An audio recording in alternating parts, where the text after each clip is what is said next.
Pioneers of the Continuum, a story for English learners. Episode 8, The Last Frontier, starring Christian Saunders from Canguro English. You can find the interactive transcript, subtitles, and vocabulary for this episode for free at leonardoenglish.com.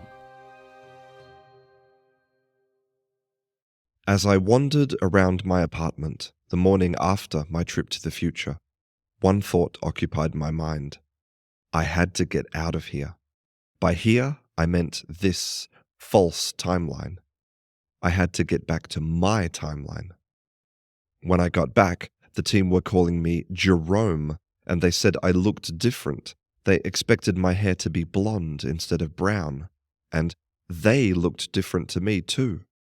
Winston had that little mustache. Jacob was gone and replaced by an entirely different person. He said his name was George. After some discussion, it seemed obvious what had happened. Instead of returning to my own timeline, I had returned to a parallel timeline, a time in the present which was similar to mine but not exactly the same. In the future that I had visited, I met unfriendly people who were part human and part machine. I had learned that they wanted to put a stop to time travel, but why? And did they send me back to the wrong timeline on purpose? What's more, although none of them had mentioned it before, the other team members had also experienced differences in their timelines since returning, but subtle ones. Winston's neighbor no longer had a dog. Marcy's mum called her by a different nickname. Ellie found cow, not soy milk, in her fridge that she could have sworn she would never have bought. Little things like that. The differences were small enough that they hadn't mentioned them to anyone until I returned with a different name and different colored hair. Had everyone returned to a different timeline? Time travel was turning out to be more complex than any of us had imagined. This couldn't go on. Last night, back at my apartment, I called my mother, and when she picked up the line, I didn't recognize her voice. There was a woman with an American accent on the line. I was supposed to call my girlfriend, but I didn't dare. She'd call me Jerome or have no idea who I was. And half the stuff in my apartment was different. The furniture, the books, the clothes. Why was the sofa yellow? I couldn't live here like this. On the way back to the lab, there were protesters again. No more experiments, one sign said. Perhaps the protesters were right. But before stopping any further experiments, I needed to get back to my own timeline. I needed to get back home. Inside the lab, I told Winston my idea. Send me to a parallel timeline in the present. It doesn't even matter if it's my own original one, but I need to be closer than this. Despite being the supposed visionary, Winston always took time to come around to new ideas. I don't know, he said. We agreed that we would do 7 trips and then spend a few months analyzing the outcomes before traveling again. We have to be responsible scientists. I held my hand up to my forehead. Winston, that's easy for you to say. You belong here, even with that silly mustache. I don't. I just want to... Winston held up his hand to cut me off. If you travel to an alternate present, there will already be a Julian there. I corrected him. You don't know that. What happened to the me from this timeline? He's probably in my world, eating my mum's cooking and dating my girlfriend. Winston rolled his eyes. It's a crazy idea, and you know it. Marcy chipped in. I don't think it's crazy at all, Winston. You mentioned responsibility. Don't we have a responsibility to fix what we've messed up? And it's technically possible to do, right? Just then, Gabriel burst into the room. Team, he said, out of breath. We've got trouble. The authorities are raiding us. They're trying to get into the building right now as we speak. Winston looked worried. Can our security hold them off? No, replied Gabriel. We've got 8 guards, but they've sent about 20 agents. We can probably keep them out of the building for just a few minutes, and we can hold the lab for another 20 minutes or so. Back in my timeline, the government had been getting less powerful, and large corporations had been getting more powerful. In my timeline, it was unlikely that the government would raid us, but here it must be different. The idea kept flashing in my mind. I had to get home.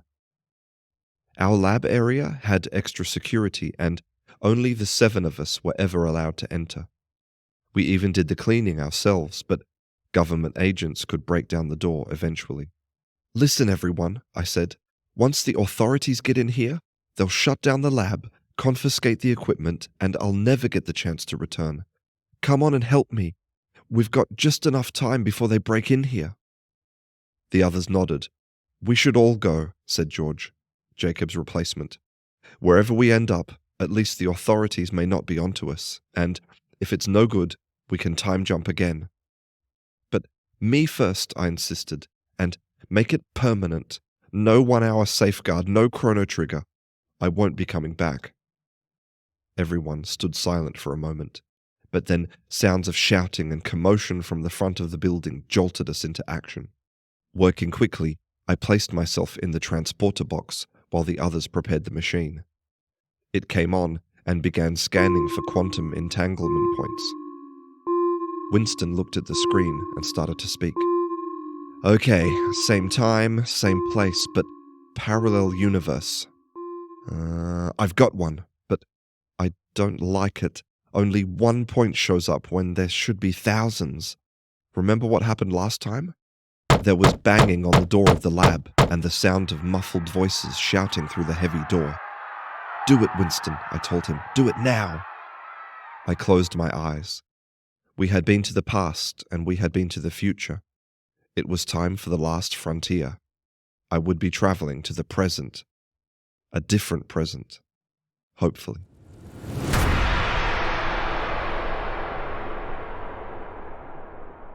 Suddenly, there was silence. I opened my eyes.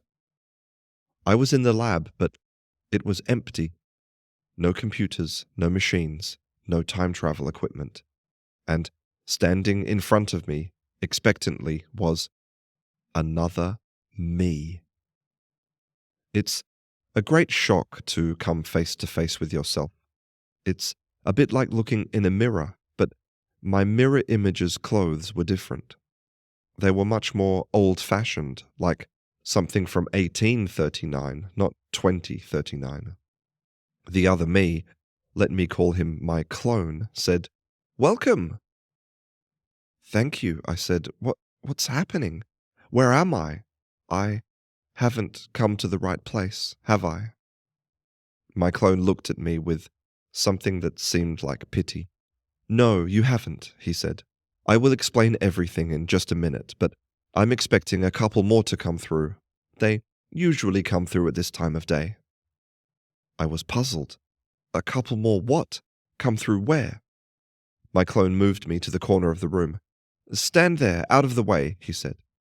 And just like that, another me appeared, and then another, and then another, and another. There were 6 versions of me standing in the room. We were all dressed almost completely alike, and our hairstyles, everything was the same. Only the clone who had been waiting for me was wearing old-fashioned clothes. And only he seemed to know what was really going on.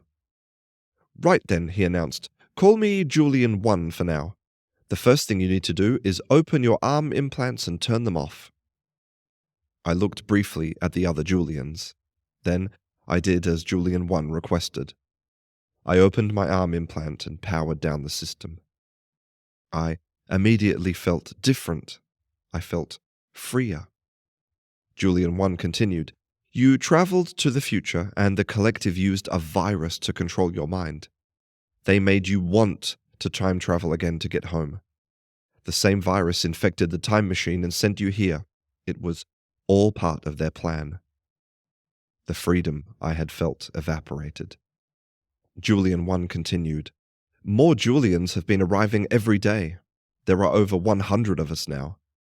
I'm different. I'm from this timeline. I set up this lab with my friend Winston to research electromagnetism. We moved the equipment to another room to make space for arrivals. Electromagnetism? I thought to myself, but that's ancient technology from the start of the 19th century. Julian 1 produced a stack of papers. The first one of you to arrive brought this letter, and I've made several copies. Please read it, he said. I took one of the letters. It had been copied by hand. Were there no photocopiers in this timeline? I read the letter. Dear time traveler, we have transported you and your colleagues to a specific timeline. In this timeline, time travel has not been invented, and it will never be invented. We simply cannot allow further disruption of timelines. It threatens the collective and the progress that we have made towards the ideal society. We estimate that we will need to send several thousand of you to exile on this timeline. We will send 5 per day. Your team members have been exiled to different timelines. Do not make any attempt at further time travel. If you do, punishment will be severe. Enjoy your life. Signed, the collective. I looked up and I glanced out the nearby window. I saw a city seemingly from the past.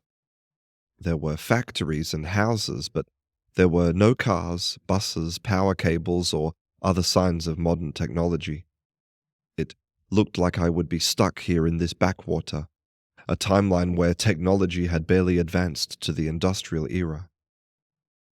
I mentioned before that I'm an optimist. Well, here was the ultimate test. Well, you handsome guys, I said, let's go see Julian 1's lab. Great idea, Julian, said one of the other Julians. I'll come too, another Julian piped up.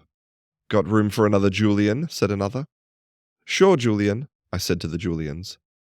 I sighed, looked around at the other me's, all the Julians, and opened the door. I was going to need to get very comfortable spending time in my own company. Pioneers of the Continuum was a Leonardo English production. The story was written by Emil Dodds and me, Alastair Bunch. Julian was played by Christian Saunders from Canguro English.